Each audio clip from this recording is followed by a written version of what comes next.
سلام. توی این ویدیو قراره بهتون یاد بدم که چجوری بتونید توی اینستاگرام ریمیکس درست بکنید. ریمیکس یعنی که بتونیم از ویدیوهای جذابی که دیگران درست کردن استفاده بکنیم و یه مقدار این ویدیوها رو شخصی سازی بکنیم که اینستاگرام متوجه بشه ما تغییراتی رو ویدیو دادیم و این ویدیو شخصی سازی شده و به عنوان یه ویدیو جدید بشناستش. این قابلیتی که خود اینستاگرام روش قرار داده. وارد داخل اینستاگرام میشیم. برای اینکه بخوایم ویدیوها رو ریمیکس بکنیم نیاز هستش که خب ما یه سری ویدیو جذاب داشته باشیم.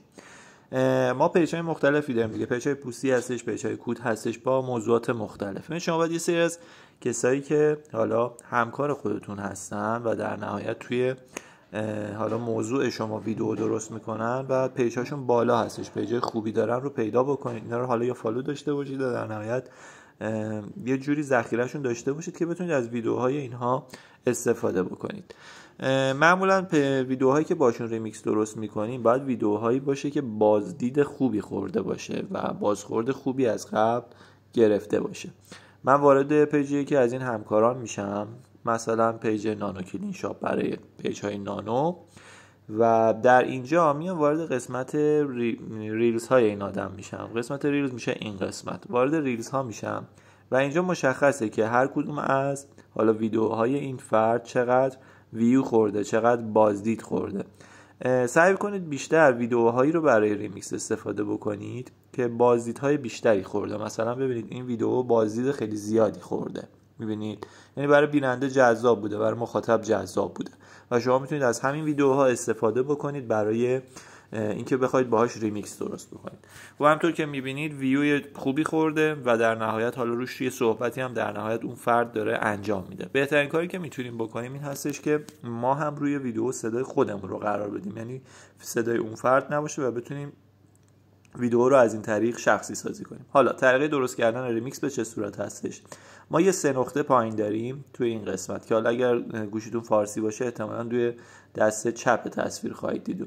روی 3 نقطه میزنید، یه قسمت داره که نوشته شده ریمیکس، یه همچین حالا لوگویی داره، روش کلیک میکنید، ریمیکس رو میزنیم، یه چند ثانیه‌ای صفحه میچرخه، بسته به گوشیتون و سرعت اینترنتتون شاید چند دقیقه زمان ببره.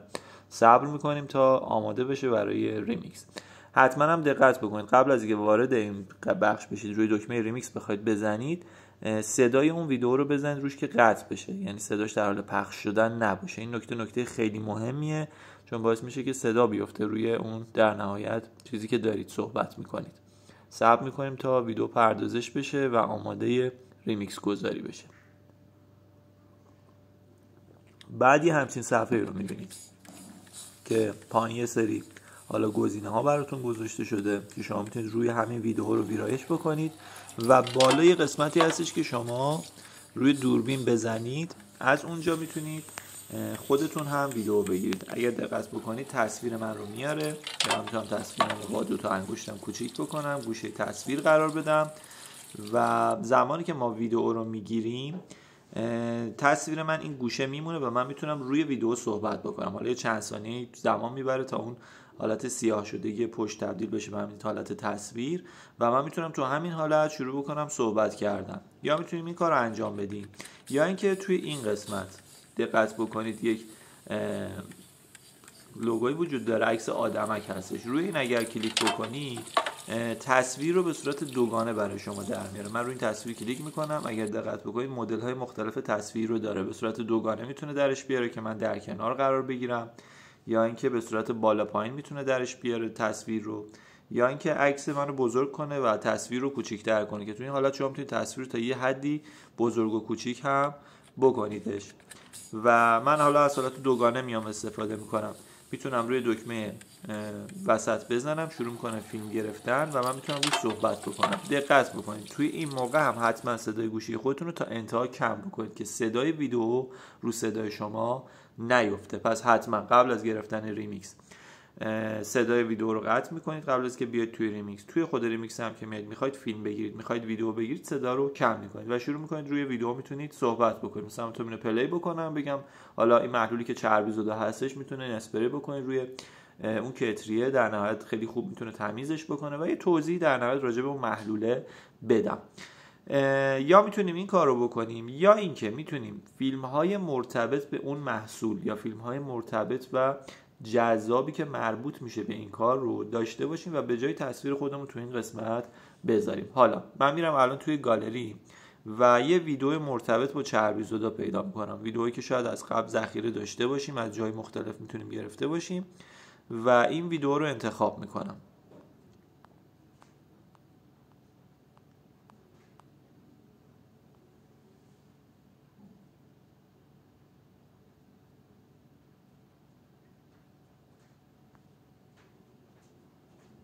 مثلا این ویدیو، من زمانی که این ویدیو رو انتخاب میکنم این ویدیو در کنار اون ویدیو داره پخش میشه. ما به این ویدیوها میگیم ویدیوهای کند کننده ذهنی، یعنی شما باید ویدیوهایی رو انتخاب بکنید که جذابیت بالایی داشته باشن. اگر دقت بکنید میبینید که این خانم حالا با سبکایی که چینی ها معمولا میان ویدیو درست میکنن یه جوری خیلی اغراق‌آمیز تمیز شدن اون قابلمه و اینا رو داره نشون میده. خب این میتونه یه مقدار ذهن مخاطب رو کند بکنه و مخاطب در نهایت نگاه بکنه بگه چقدر باحاله، چقدر خوبه.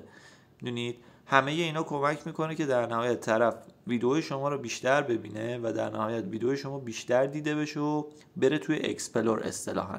پس میتونید یه همچین ویدیویی رو هم در کنارش بگذارید، یا میتونید یه نوشته هم در نهایت روی ویدیوتون بذارید که مثال براتون میزنم. برای اطلاع دریافت اطلاعات محصول مثلا کلمه چربی رو کامنت کنید. میتونید یک همچین کال تو اکشنی رو هم روی ویدیوهاتون بنویسید که بیان توی کامنت ها براتون کامنت بذارن.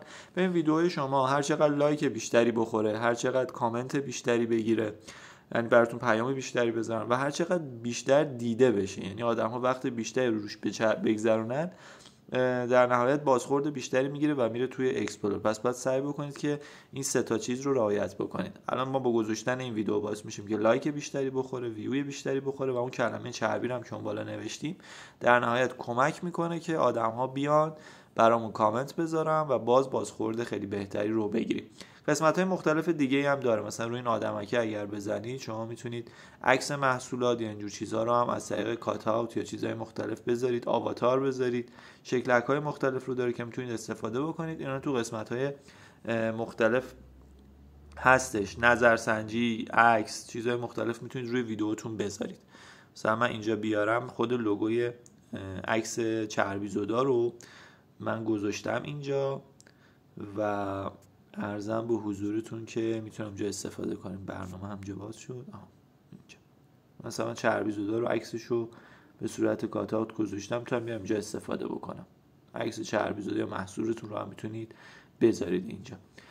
و بعد در نهایت برای ویرایش هم میتونید گزینه ادیت یا ویرایش ویدیو رو بزنید. توی این قسمت شما میتونید صدای ویدیوتون رو هم در نهایت تغییر بدید. یه قسمت داره وایس رکوردر یا ضبط صدا که همچین لوگویی هستش، اگر روش بزنید میتونید صداتون رو ضبط بکنید. و توی قسمت ولوم در نهایت شما میتونید صداها رو اینجا کم و زیاد بکنید. میتونید صدای اصلی ویدیو رو کم بکنید، اصلا قطعش بکنید، صدای خودتون رو فقط بذارید باشه، یا اگر روی ویدیو آهنگ بود میتونید صداشو خیلی کم بکنید، صدای خودتون بیشتر واضح‌تر پخش بشه. توی قسمت ولوم پس حواستون باشه میتونید آهنگ رو پخش بکنید. در نهایت هم روی قسمت پلی اینجا بزنید میتونید چک بکنید دیگه که ویدیوتون چه جوری شده. و در نهایت اینجا یه قسمت ویرایش روی خود ویدیو رو داره که میتونید از این قسمت استفاده کنید. بعد از که ویدیوتون رو ویرایش کردید کاملا، اون بالا فلش رو میزنید و وارد این قسمت میشید. توی این قسمت شما میتونید این زیر کپشن بنویسید. نوشتن کپشن برای ویدیوها خیلی مهمه. شما باید یه توضیحی در رابطه با ویدیوتون بنویسید. مثلا من توی این ویدیو محلول چربی زدا رو داشتم معرفی میکردم. خب اینجا میتونم بنویسم که چربی زدا محلولی هستش که مثلا از این محلول برای نظافت سرشوله ها، چدن ها و هر جایی که چربی های سخت و قدیمی و حرارت دیده داشته باشید میتونید استفاده کنید. دیگه نگران چربی های آشپزخونه‌ت نباش. کافیه این زیر بنویسی چربی. ببین این نوشتن، این درخواست از مخاطب که یه چیزی رو براتون بنویسه، یه چیزی رو براتون پیام بذاره، بهش میگن کال تو اکشن، یعنی درخواست از مخاطب. و تمام پست های شما باید داخلش کال تو اکشن وجود داشته باشه. یعنی از مخاطبتون بخواید شما رو فالو بکنه، از مخاطبتون بخواید یه چیزی برای شما بنویسه و این درخواست باعث میشه که در نهایت یه بازخوردی پست شما بگیره. همه اینا رو که انجام دادید در نهایت میتونید روی گزینه شیر یا گزینه ارسال بزنید و در نهایت اون پست شما میره و داخل پیجتون قرار میگیره.